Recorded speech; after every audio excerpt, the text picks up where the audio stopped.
Good morning, SEC. Oh, baby. We are 15 days, 2 weeks away from SEC football kickoff. Come on, cousin. A little liquid courage this morning. While the cousins file in, who's your favorite 15? Just curious. I mean, we're getting down there. We started out with the 90s defensive linemen, you know. Then we get to the wide receivers at 80, the offensive linemen. Now we're in the teens, and the teens are like, this is the quarterback range. So who's the best quarterback? Who's the best player to wear the number 15? While y'all are doing that, let me remind you, as I'm sitting here in an Oklahoma casino, who is paying the bills? Come on now. My bookie coming through. Promo code is not Mateer. We thought about it, but we're going to stick with SEC because it's easy, and that's what's important. So if you jump on over to my bookie right now, use promo code SEC. They will give you 100% deposit match. This is the money we're playing with all year. All right.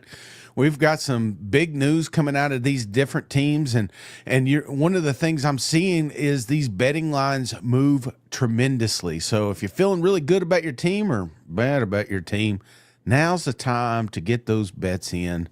Also, don't forget, my man, we are over at Tennessee Legend Distillery now, official whiskey of that SEC podcast, and going to be some of us need it. Right?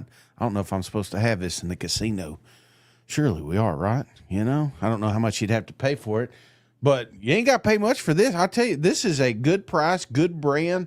If you don't have it in your store, be sure to tell your guy or girl behind the register, say, hey, we need to order some of this Tennessee Legend Distillery and get it sent to my house. If you are in Tennessee, you can always swing by one of the tasting facilities. I'll be up there in Sevierville Friday at 7 o'clock, so I hope to see some folks there. But if not, you're missing out. You're missing out. Well, we've got so much shit. Here's how I start brainstorming about what we're going to talk about a couple days prior, and then it starts adding, and then I'm like, how the hell am I going to fit this in 30 minutes? I don't know. So let's jump into this. Obviously, the big news, didn't have this on my bingo card. John Mateer, the gambler. Apparently, I didn't even know this. I didn't know that you could get on Venmo and see transactions. So I quickly put mine in private mode. No, I'm just kidding. But I am curious. It's like, I don't know. Whenever I sent a Venmo transaction, usually it's like an emoji, like a house or a car or cash or something like that. Not John. John went out here and said, hey, sports gambling, very specific, UCLA versus USC, and sports gambling on the 22nd. This is it true? I don't know. It could be. But the more that we talked about it, for me, honestly, I could care less, right? This isn't going to affect the games. This is just kind of funny to me because right after that, the opposite fan base, and you know who you are, came out with arches, butt stuff on June 8th. THC, again, these Venmos, Pavia, beehole waxing. I don't know if these are true or not, but I will tell you, John Mateer did post on his Twitter page saying the allegations that I once participated in sports gambling are false. My previous Venmo descriptions did not accurately portray the transactions in question, but were instead inside jokes between me and my friends. I have never bet on sports. I understand the seriousness of the matter, but recognize that taken out of context, those Venmo descriptions suggest otherwise. I can assure my teammates, coaches, and officials at the NCAA that I have not engaged in gambling. Sports gambling, UCLA, USC. Get the hell out of here. We all know you did it, but this is what you got to say. All right. Not the biggest news. I think the biggest news that came out here the other day was the AP poll is out. We got an AP 10 teams in the SEC made the top 10. Two got votes kind of outside. We got, who is this? Auburn, I believe, and Mizzou. But in the top 25, we got Texas. We've got at 1, Georgia at 5, Bama at 8, LSU 9, South Carolina 13, Florida 15, Oklahoma 18, A&M 19, Ole Miss 21, and the Tennessee Volunteers 24. So, what is an AP poll? All right. A lot of people, I mean, there's a whole bunch of lists come out, and sometimes I even forget what some of these lists are. But the AP vote is rankings that are compiled by polling 62 sports writer, not this guy, and broadcasters from across the nation. So this is a people poll, right? And there's some people that are very upset where they're at. There's some that are excited. So let's go down here to Michael. He is kind of excited about where South Carolina's at. Hey, cousin, it's Michael Wynn. I just wanted to get on here and just make a comment about AP poll. I don't put too much stock in it, but it seems every year it's more about the logo and about the brand, and not a whole lot of research goes into it. Uh, but I can say number 13 for the Gamecocks, I'll take it. But it worries me a little bit because we all know you give us a little hype, we seem to, screw it up. But I don't see that this year because Sellers is going to be running for Heisman. He's going to be running all over teams this year. And our defense, way underrated. We have more 4 and 5 stars, which I also don't put too much stock in. But my point is, we have more talent on this team than we've ever had, including our defense. So I think we're underrated. But 13, I'll take it. Go Cox. Hell yeah, we'll take it, right? Because you could argue that's the reason that South Carolina got left out last year is because they started out slow in this rankings. And I agree. I agree with Emily talking about clowns voting on this thing. You know, one thing about this is we're going to find out pretty soon who voted who and who didn't vote. So you do kind of have to put your signature on these votes, which I do like, and I wish they'd do it more, especially with Heisman's and whatnots. But you know who's my Heisman? Cousin JR. Come on, cuz. What you doing up this early? I know he's probably pissed that he has to wake up this early, but I tell you what, you talk about who keeps the lights on, who's helping me here in the high-stakes casino, it's Cousin JR. So let me see. I even got you a little legend. Yeah. Cousin JR has done it again. The legend. The memberships in this podcast are brought to you in part by Cousin JR. The membership. Oh shit! Hell yeah! I'm getting them, man. I'm getting better. I promise. Who did Cousin Jr. bless? A.E. Muller 82, Texas A&M fan. Welcome to the family, courtesy of Cousin Jr. Oh my goodness! All right, let's get into it. Not the only cousin that acknowledged the AP poll, and I'd love to say they're all happy, but Cousin Chuck is not so happy about Mizzou being left out. Cuz I'm hoping you can help me understand something. Why is it that of the top 10 teams in the SEC last year, Mizzou is the only one that is not ranked in the AP poll this year? When they had the same record as a bunch of teams last year, and now they're in similar situations with losing players to the NFL and such, Mizzou is the only team that never gets the benefit of the doubt. Can you explain that? Well, I wouldn't say only team, but you are correct. And when I look at this top 25, you cannot tell me Iowa State is better than Mizzou. You cannot tell me that that fat bastard up there in Illinois has got a better team than Mizzou. Kansas State going to get absolutely smoked this year if they were in this conference. So I get where you're coming from, and you ask why. you're right. It's brand recognition. It's when you walk into a Walmart in Kentucky, do you see a Mizzou jersey? No, but you will see a Bama.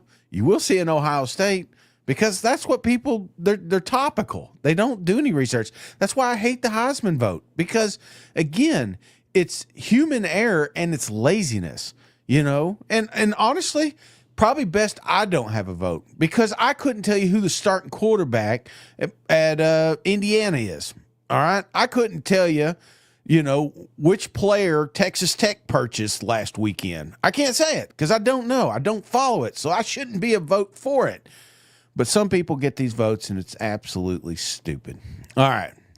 Let's talk about what we got. I gotta hurry up. Videos. Oh my gosh. This one right here, not even football related, but Mike's not up. I can put whatever I want on here. I'm an old man. Everybody knows I love golf, right? Everybody knows that it's helping me lose weight. I'm excited to get out there. I'm getting better at it. But then I see videos and I'm like, you know what?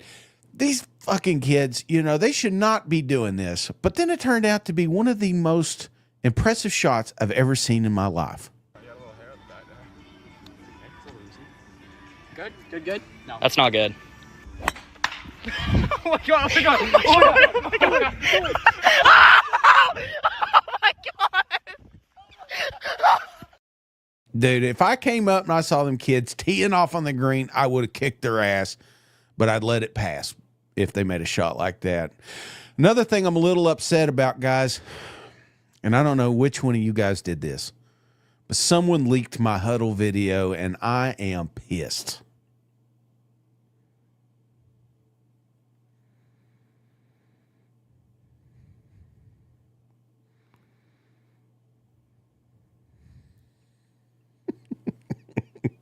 Speaking of pissed, Beamer took the podium yesterday, a little upset about people getting onto his wife. I don't know if you've watched the Netflix series, the one that SEC Mike's in throughout. One of the things that I noticed in the video, I think it was episode 5, Beamer's wife making some cookies. Well, apparently she's been getting some shit online. Having said that, I do have a statement to make. I think my wife is getting some undue criticism on the cookies that she makes. That's in episode 5, I believe. She's actually had people that have reached out to her on Netflix telling her that she's not cooking the cookies long enough. So much respect for the people that took the time to reach out to her to criticize her for her cookies. But the cookies are the freaking bomb, just so you guys know. And I've got my girls back. She's been making those cookies when I was an assistant coach. She's been making those cookies for my position group that I coached. So the running backs at Virginia Tech, or the tight ends at Georgia, or the tight ends at Oklahoma. And now what you saw in that episode was her making the cookies. She does it every Thursday for all the people in this building. So to the people that reached out to her on Instagram to criticize her and telling her that she's not cooking them long enough, come up here on a Thursday after practice when I put those cookies out and see how fast they're devoured and gone, because they're gone in about 5 minutes as well. And reach out to any tight end from the University of Oklahoma from 2018 to 20, or Georgia tight end 16 and 17, or any Virginia Tech running back if you want to ask about the cookies. So I got her back. Let me say that. The cookies are awesome. She's cooking them the right way. So with that, questions. Now, am I a quarterback expert? No. Am I a defensive lineman expert? No, I couldn't tell you. But I am a cookie expert. So, Coach Beamer, if you have me up, it will be my honor to try those cookies and be fair and precise with my judging. So, please tag Beamer in this one. I need some of those cookies because they did look good. They look good. And I prefer the cookies a little on the softer side anyway, so I hope she did undercook them a little bit. But, all right, I digress. What are we getting into here? I sometimes I get sidetracked when we talk about food. That's why Mike never brings it up. Where are we at? AP poll, back to it. Let's talk about Texas Longhorns. I don't think we get to talk about this football team enough. And Sarkisian was on one. Obviously, the AP poll came out. Texas being number 1. What comes with that? A lot of pressure, says Sarkisian. Dave, you often say that you don't pay attention to the rankings and all that stuff, but how do you drown out that noise when you have the number 1 coaches, number 1 AP going into the season?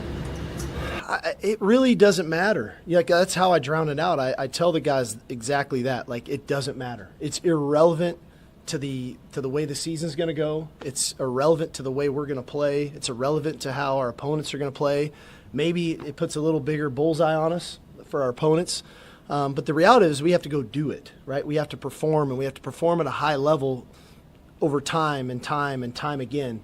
And so and that shouldn't change whether if we were 1, 8, 12, 30, shouldn't matter, right? We got to have to prepare really well, and then we're going to have to perform. And we're going to have to perform in critical moments. We're going to have to perform at home. We're going to have to perform on the road. We've got a very challenging schedule that way that, quite frankly, it doesn't matter, And, again, I think that expectations around here are always to be champions. I mean, that hasn't changed since day one. I think the key to the drill is you like to have a number one next to you at the end of the season, right? And so the beginning of the season, as I've said before, it's great for the fans. It's great for the exposure of college football. It's great for the first game of the year and what that matchup looks. All right, he goes on to give us a little coach speak here. But how important is it now that you got the bullseye on your chest, now that people are basically anointing you as the national championship? I think that comes with a lot of pressure. But more importantly, other than Sarkisian, I think the pressure is really in that quarterback room. Me and Mike talked about this. I joke about Mateer, in the Venmo, whatever, but let's face it, John coming over here was brought here to be a savior of that program, right? You look at Garrett Nussmeier. Garrett had a lot of unfinished business, if you will, came back this year. I feel like Nussmeier has a lot of pressure. But I don't think there's a quarterback in this country that has more pressure than Arch Manning. And he had some interesting comments. And there's a reason I left this message up too, Hobby. And I appreciate you messaging us. AM really just brings a smile in the morning. Honestly, that's what I try to do. And just a quick reminder, Friday, I'm going to do a show based on best entrances to college football in the SEC. So who has the best entrances? I'm going to power rank those. If you've got comments who you think it will be, please put it in the notes. Also in the show notes, there's a voicemail. So if you want to leave a message telling me which entrance is better, tag me on Twitter if you got a video that you'd like me to include on the show.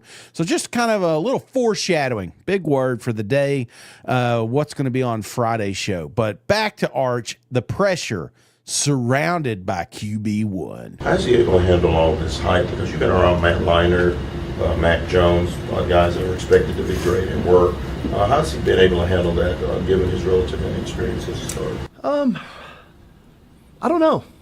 You don't know the truth? I don't know. I don't really know yet. What I know is what I see every day, and he seems good to me. We visit a fair amount to make sure that what frame of mind is he in where I think he performs the best. This is going to be a long season, and unfortunately we live in a world of he's the greatest ever or he's going to be a bust, and there's not a lot of in between, and it's kind of like where we are as a team. We're either going to be national champs or we're going to be a bust. That's the mentality outside of our building. We don't really think that way. I don't think Arch thinks that way. I think Arch thinks about what am I doing today to improve? What am I doing today to be the best teammate I can be? When the game weeks roll around, what am I doing to prepare to put myself in the best position to perform? I just don't think he's that concerned, no offense to you guys, with what you guys write and say. I don't think it matters to him. I really don't. I think it's more about what do his teammates think about him? And that's a cool thing to have. And so, but I don't know yet because we really haven't gotten into the fire. As much as the hoopla happened, we really haven't gotten into the fire of real games and dealing with that in-game, post-game, next week's game, so on and so forth, with really dealing with the media that way. I think that is it's not fair, but it's where we're at with Texas. That's their motto. If Texas doesn't make it, they are a bust. They are a disappointment. Isn't that crazy to be sitting here? It's not like you won a national title last year, but this is a team that's flirted with that the last 2 seasons, making the college football playoffs, making it to the SEC championship, or he talks about championship game 2 years in a row.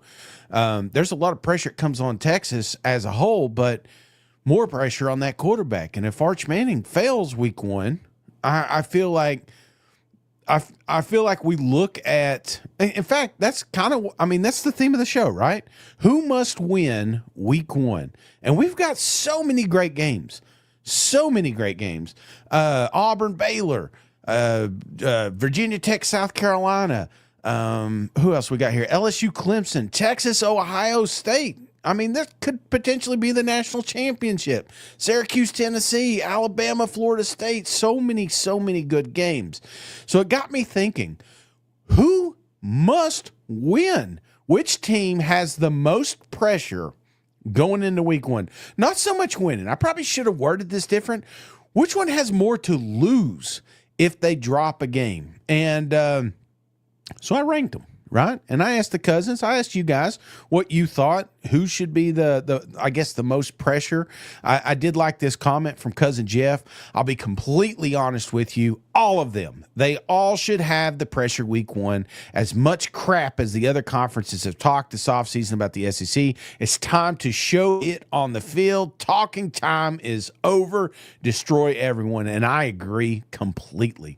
2 weeks into last season, we're sitting there after a loss to Notre Dame, to a loss to USC. And we're sitting there and we're asking ourselves, what the hell is wrong with this conference? This is supposed to be the biggest, baddest conference in the country, and we're getting our asses handed to us to teams outside of it. And then you close it out with a disappointing college football playoff run. You are right, cuz every game's important.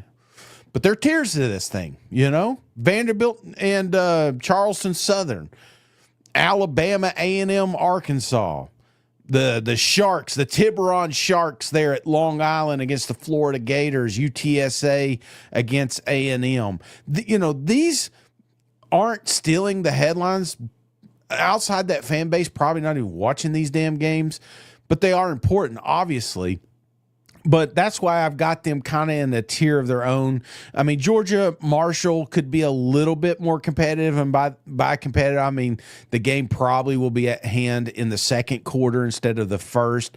Oklahoma, Illinois State, I got at the 11th spot just because a lot of pressure on this new offense that Brent's going to be debuting. John Mateer, there was a couple games last year with Oklahoma that they should have been blowouts and they weren't, and we were scratching our head wondering why. Number 10, I have Georgia State at Ole Miss.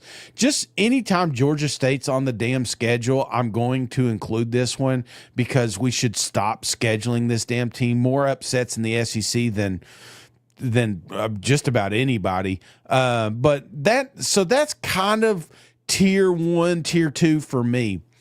The games moving forward is when I feel like the pressure starts to come in a little bit. And you're sitting there, Mizzou. We just had a Mizzou guy. He's saying, wait a minute, we haven't even talked about the Central Arkansas.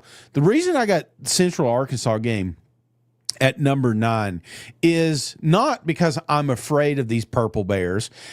It's the debut. This is the SEC kickoff, and we're going to be watching this. Everybody's going to be watching. Well, I wouldn't say everybody, but the majority of cousins in this room are going to be watching it. Why? Because it's the first SEC football game, and it's a perfect opportunity to debut what this team looks like.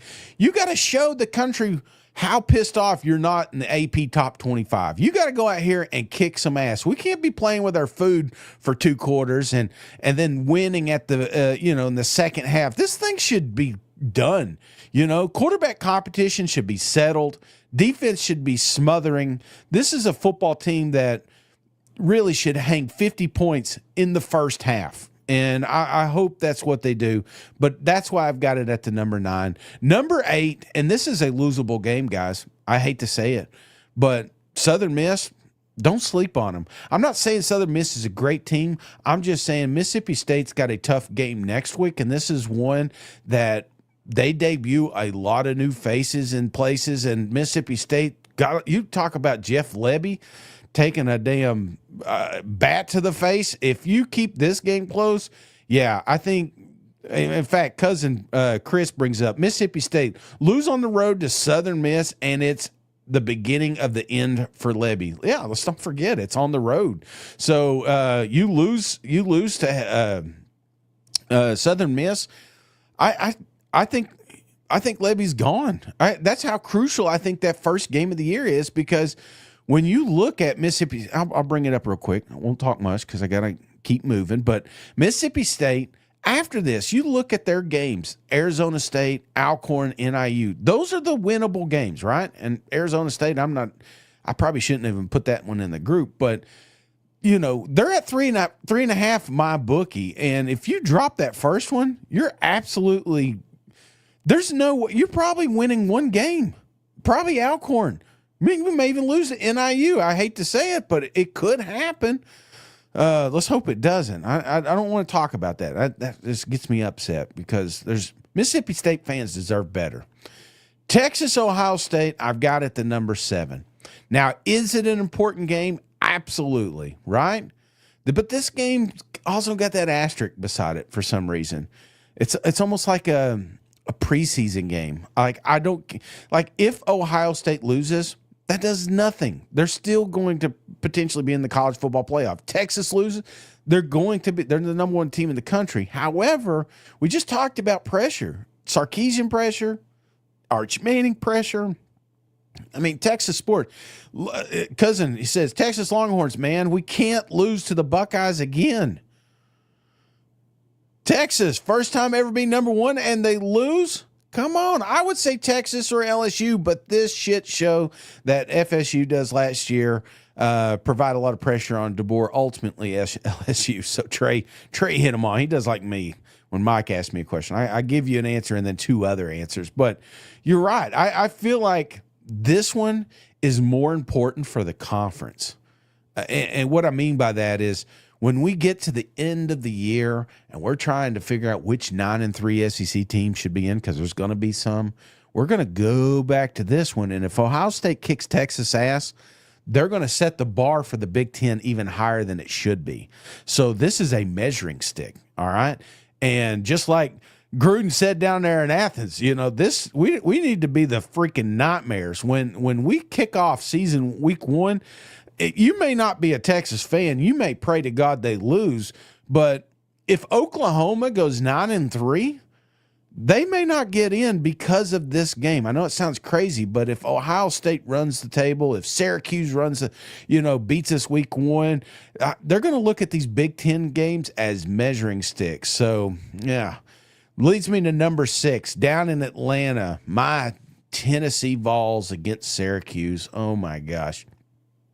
We can't lose this one, right? We cannot afford to lose this one. This one would be pretty bad. And the reason I say that is Tennessee is going to be one of those teams that, was blessed by the scheduling gods, has an opportunity to squeeze into the college football playoffs, but they got some tough games ahead of them. This is one you just cannot afford to lose. All right. You think of 98, started off with a win with Syracuse. It's a lot of, I'm not saying we're going to be, national champs or anything like that, but the whole Nico saga, everything coming to an head if we lose that damn football game. Cousin General says, how big of a meltdown happens at Rocky Top if the Vols lose to Q's? Oh my gosh, very large. I agree. Virginia Tech, South Carolina, I've got at the number 5 spot. And part of the reason is, and Beamer talked about this a couple of weeks ago, last week, I believe, this is a big game for him. Let's not forget who his daddy is. We're constantly reminded. But so is Beamer. I mean, this is a game he wants. This is the one the fans want. The Heisman kickoff, South Carolina's back, all that shit goes right out the window if you lose to Virginia Tech. Beamer talks a little bit about his dad and this football game. I thought this was cool. Said he talked to your dad, asked him how he was going to feel that day. He said he kind of did a little shuffle and said, well, I just want both teams to play well. You need to put in a few words for yourself. Yeah, he's given the politically correct answer of saying he wants both teams to play well.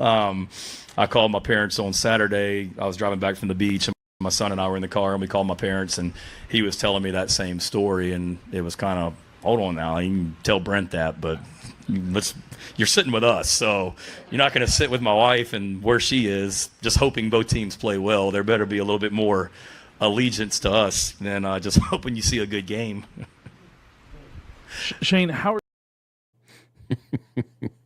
You got to win that one. You got to win that one for Coach. It's similar to, well, not entirely similar, but the Josh Heupel Oklahoma game last year. It just feels like there's going to be a little bit more mustard on that game because of Coach Beamer and his ties to that university. But more importantly for me, it's like we can't say South Carolina's back and then drop to Virginia Tech. It's going to be a great football game, but you got to have it. The anchor man, you know, he talks about this here.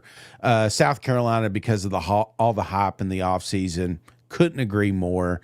Number 4, I've got Alabama, Florida State. Reason I've got this one here, I don't think Alabama loses this game at all, but people remember a shitty Florida State team. We have such short-term memory. We don't think about the success that Norvell's had down there. We think of all the failures. And if DeBoer is going to get over this Saban, we spent half a day talking Saban at SEC Media Days, then you got to come out here, put this team away. This is a very losable game. So got to have it. Number 3, I got to speed up running here. Toledo, Kentucky. Probably the highest Kentucky's going to be in any poll on this show is the pressure of this football game, because Toledo's actually a good football team. And I just feel like if Coach Stoops drops that one, then he's pretty much lost his job at some point. They will find some reason to get rid of him, because Kentucky, not expecting to have a lot of success this season, but this is a team that they're expecting to win. And if you're not winning those, get out of here, Coach Stoops. Number 2, LSU Clemson. Right? LSU hasn't won a debut game with Coach Kelly since he's been down there. Cousin David says, I would say LSU because they're 0-3 in the openers under Brian Kelly, even though they're at Clemson, which is not an easy place to play. Then Texas, I'd even throw Auburn in there as Baylor. LSU too. Queen says LSU by default. I totally agree. I've got Coach Kelly called, didn't leave a name, but cousin, I do appreciate the call. If Brian Kelly doesn't win, he's getting castrated with a scissor lift, okay?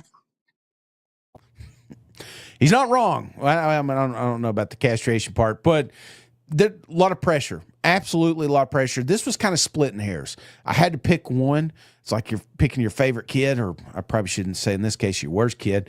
LSU Clemson is a must-win for those Tigers. If they're back, and all this shit that we've heard in the offseason about national champion, it goes right out the dang window. The groomers will crank up if LSU drops this one, but leads me to number 1, and this one I've been harping at since I found out that they were on the schedule.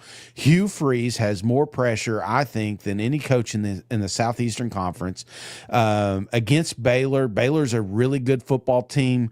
Cuz LS says, got to be Auburn, right? If you lose to Baylor, how are you going to manage the rest of the season? LSU is also up there.